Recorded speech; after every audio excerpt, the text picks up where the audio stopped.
अध्याय 6 श्लोक 16।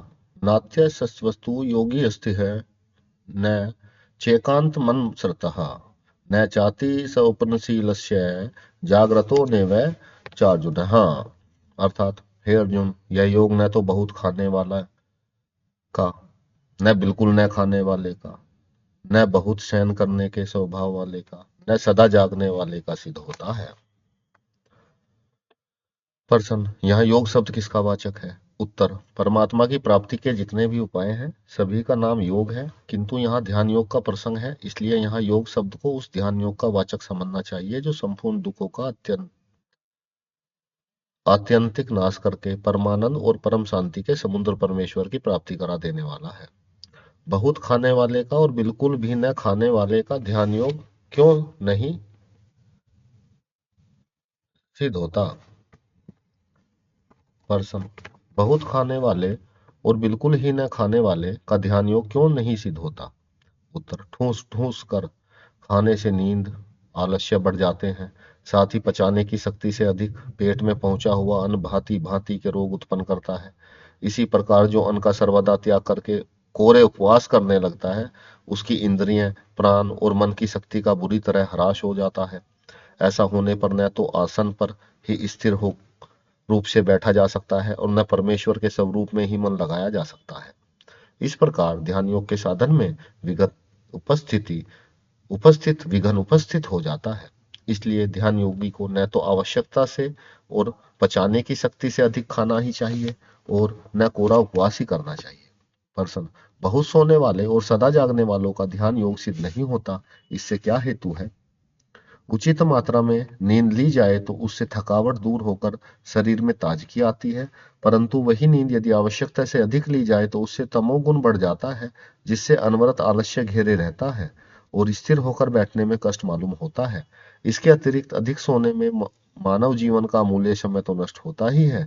इसी प्रकार सदा जागते रहने से थकावट बनी रहती है, कभी ताजगी नहीं आती, शरीर, इंद्रियां और प्राण स्थिर हो जाते हैं, शरीर में कई प्रकार के रोग उत्पन्न हो जाते हैं और सब समय नींद तथा आलस्य सताया करता है। इस प्रकार बहुत सोना और सदा जागते रहना दोनों ही ध्यान योग के साधन में विघ्न करने वाले होते हैं। अतः एवं ध्यान योगी का शरीर स्वस्थ रहे और ध्यान योग के साधन में विघ्न उपस्थित न हो, इस उद्देश्य से अपने शरीर की स्थिति, प्रकृति, स्वास्थ्य और अवस्था का ख्याल रखते हुए न तो आवश्यकता से अधिक ही सोना चाहिए और न सदा जागते ही रहना चाहिए। युक्ता श्लोक 17।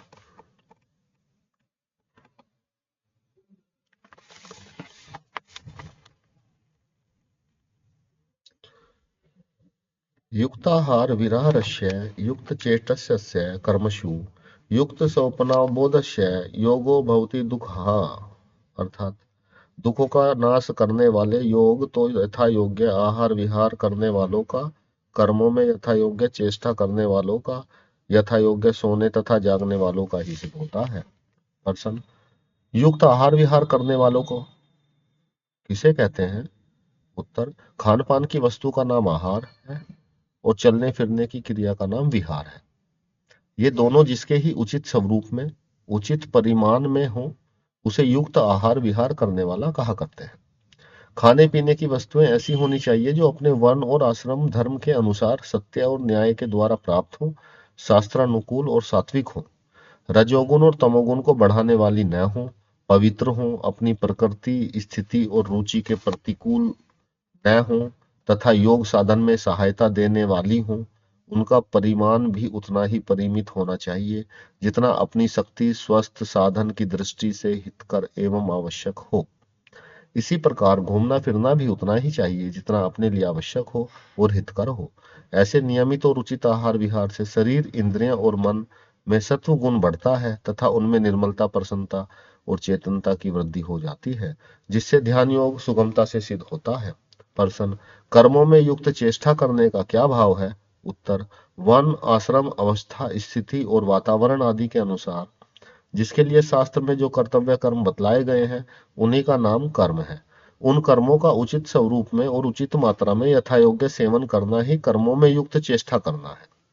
जैसे ईश्वर भक्ति, देव पूजन, दीन दुखियों की सेवा, माता पिता आचार्य आदि गुरुजनों का पूजन, यज्ञ, ध्यान, तप तथा जीविका संबंधी कर्म यानी पठन पाठन, व्यापार आदि कर्म और सोच स्नान आदि क्रियाएं, ये सभी कर्म वे ही करने चाहिए जो शास्त्र विहित हों, साधु सम्मत हों, किसी का हित करने वाले न हों, स्वावलंबन में सहायक हों, किसी को कष्ट पहुंचाने या किसी पर भार डालने वाले न हों और ध्यान योग में सहायक हों तथा इन कर्मों का परिमाण भी उतना ही होना चाहिए जितना जिसके लिए आवश्यक हो, जिससे न्यायपूर्वक शरीर निर्वाह होता रहे और ध्यान योग के लिए भी आवश्यकता अनुसार पर्याप्त समय मिल जाए।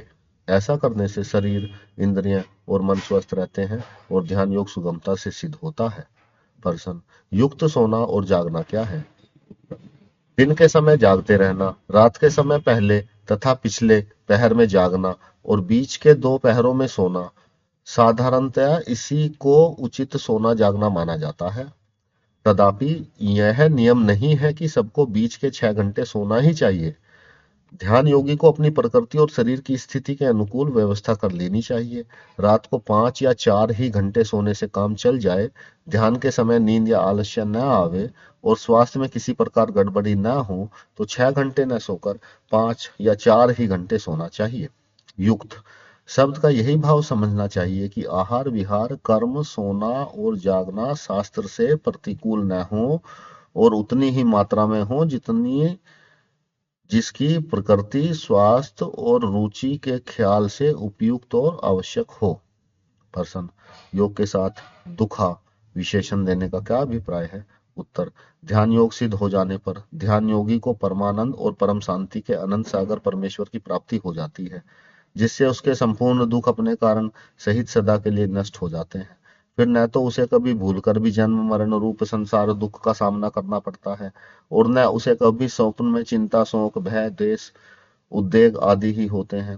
वह सर्वदा और सर्वदा आनंद के महान प्रशांत सागर में निमग्न रहता है। दुख का आत्यंतिक नाश करने वाले इस फल का निर्देश करने के लिए ही योग के साथ दुखा विशेषण दिया गया है। संबंध, ध्यान योग में उपयोगी आहार विहार आदि नियमों का वर्णन करने के बाद अब निर्गुण निराकार के ध्यान योगी की अंतिम स्थिति का लक्षण बतलाते हैं। यदा विनियतः चित्तमात्रयेव नाथ प्रतिष्ठते निस्पर्शः सर्वकामे भयो युक्त इत्युच्यते तदा। श्लोक 18। अर्थात अत्यंत वश में किया हुआ चित्त जिस काल में परमात्मा में ही भली भांति स्थित हो जाता है, उस काल में संपूर्ण भोगों से स्पृहार रहित पुरुष योग युक्त है, ऐसा कहा जाता है। प्रश्न, चित्तम के साथ विनियतम विशेषण देने का क्या प्रयोजन है और उसका परमात्मा में ही भली भांति स्थित होना क्या है? उत्तर, भली भांति वश में किया हुआ चित्त ही परमात्मा में अटल रूप से स्थित हो सकता है। यही बात दिखलाने के लिए विनियतम विशेषण दिया गया है। ऐसे चित्त का प्रमाद, आलस्य और विक्षेप से सदा सर्वदा रहित होकर एकमात्र परमात्मा में ही निश्चल भाव से स्थित हो जाना है। एक परमात्मा के सिवा किसी भी वस्तु की जरा भी स्मृति न रहना, यही उसका परमात्मा में भली भांति स्थित हो जाना है। प्रश्न, संपूर्ण भोगों से स्पृहा रहित होना क्या है? उत्तर, परम शांति और परमानंद के महान समुद्र एकमात्र परमात्मा में ही अनन्य स्थिति हो जाने के कारण एवं इस लोक और परलोक के अनित्य, क्षणिक और नाशवान संपूर्ण भोगों में सर्वदा वैराग्य हो जाने के कारण किसी भी सांसारिक वस्तु का किंचित मात्र भी आवश्यकता या आकांक्षा का न रहना, इस संपूर्ण भोगों से स्पृशा रहित होना है। प्रश्न, युक्त पद का क्या अभिप्राय है? उत्तर, यहाँ युक्त पद ध्यान योग की पूर्ण स्थिति का बोधक है। अभिप्राय यह है कि साधन करते करते जब योगी में उपयुक्त दोनों लक्षणों भली भांति प्रकट हो जाएं, तब समझना चाहिए कि वह ध्यान योग की अंतिम स्थिति को प्राप्त हो चुका है। संबंध, वश में किया हुआ चित्त ध्यान काल में जब एकमात्र परमात्मा में ही अचल स्थित हो जाता है, उस समय उस चित्त की कैसी अवस्था हो जाती है, यह जानने की आकांक्षा होने पर कहते हैं। श्लोक 19। यथा दीपो निवातस्थो नेगते सोपमा स्मृतः योगिनो यत चित्तस्य युज्यते योगात्मनः। इस प्रकार वायु रहित स्थान में स्थित दीपक चलायमान नहीं होता। जिस प्रकार वायु रहित स्थान में स्थित दीपक चलायमान नहीं होता, वैसे ही उपमा परमात्मा के ध्यान में लगे हुए योगी के जीते हुए चित्त की कही गई है। प्रश्न, यहाँ दीप शब्द किसका वाचक है? और निश्चल भाव का भाव दिखलाने के लिए पर्वत आदि अचल पदार्थों की उपमा न देकर जीते हुए चित्त के साथ दीपक की उपमा देने का क्या अभिप्राय है?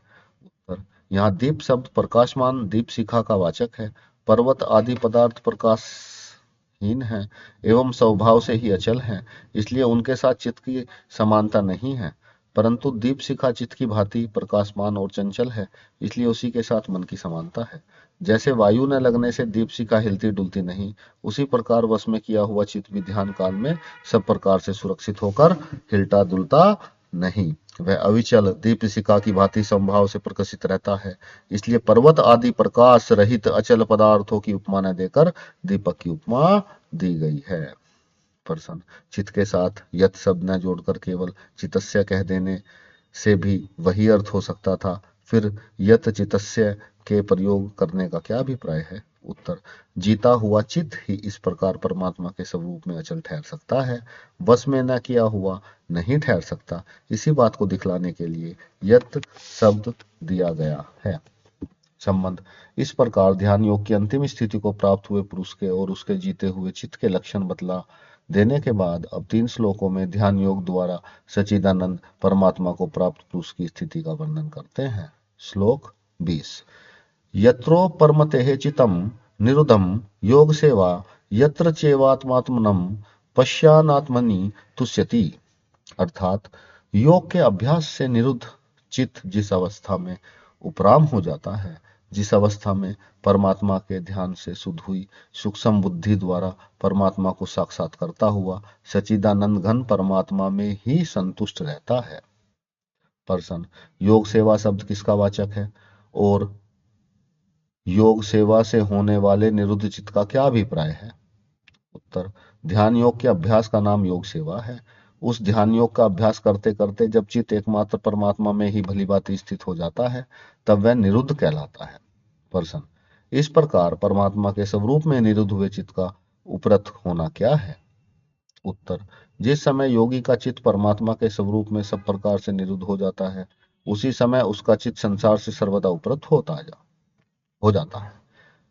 फिर उसके अंतःकरण में संसार के लिए कोई स्थान ही नहीं रह जाता। यद्यपि लोक दृष्टि में उसका चित्त समाधि के समय संसार के उपरांत और व्यवहार काल में संसार का चिंतन करता हुआ सा प्रतीत होता है, किंतु वास्तव में उसका संसार में कुछ भी संबंध नहीं रहता। यही उसके चित्त का सदा के लिए संसार से उपरत हो जाना है। प्रश्न, यहाँ यत्र किसका वाचक है? उत्तर, जिस अवस्था में ध्यान योग के साधन का परमात्मा से संयोग हो जाता है, अर्थात उसे परमात्मा का प्रत्यक्ष हो जाता है, संसार से उसका संबंध सदा के लिए छूट जाता है, तथा 23वें श्लोकों में भगवान ने जिसका नाम योग बतलाया है, उसी अवस्था विशेषण का वाचक यहाँ यत्र है। प्रश्न, यहाँ एवं का क्या अभिप्राय है? उत्तर, एवं का प्रयोग यहाँ परमात्मा दर्शन जनित आनंद के अतिरिक्त अन्य सांसारिक संतोष के हेतु का निराकर करने के लिए किया गया है। अभिप्राय यह है कि परमानंद और परम शांति के समुद्र परमात्मा का साक्षात्कार हो जाने पर योगी सदा सर्वदा उसी आनंद में संतुष्ट रहता है। उसे किसी प्रकार के भी सांसारिक सुख की किंचन मात्र भी आवश्यकता नहीं रहती। प्रश्न, जिस ध्यान से परमात्मा का साक्षात्कार होता है, उस ध्यान का अभ्यास कैसे करना चाहिए? उत्तर, एकांत स्थान से पहले बतलाए हुए प्रकार के आसन पर बैठकर मन के समस्त संकल्पों का त्याग करके इस प्रकार धारणा करनी चाहिए। एक विज्ञान आनंद घन पूर्ण परम ब्रह्मा परमात्मा ही है, उसके सिवा कोई वस्तु है ही नहीं, केवल एकमात्र वही परिपूर्ण है। उसका यह ज्ञान भी उसी को है, क्योंकि वही ज्ञान स्वरूप है। वह सनातन, निर्विकार, असीम, अपार, अनंत, अकल, अनवद है। मन, बुद्धि, अहंकार, दृष्टया, दर्शन, दृश्य आदि जो कुछ भी है, सब उस ब्रह्मा में ही आरोपित है और वस्तुत ब्रह्मा स्वरूप ही है। वह आनंदमय है, वह अवर्णनीय है, उसका वह आनंदमय स्वरूप भी आनंदमय है। वह आनंद स्वरूप पूर्ण है, नित्य है, सनातन है, अज है, अविनाशी है, परम है, चरम है, सत्य है, चेतन है, विज्ञानमय है, कुटस्य है, अचल है, ध्रुव है, अनामय है, बोधमय है, अनंत है और शांत है।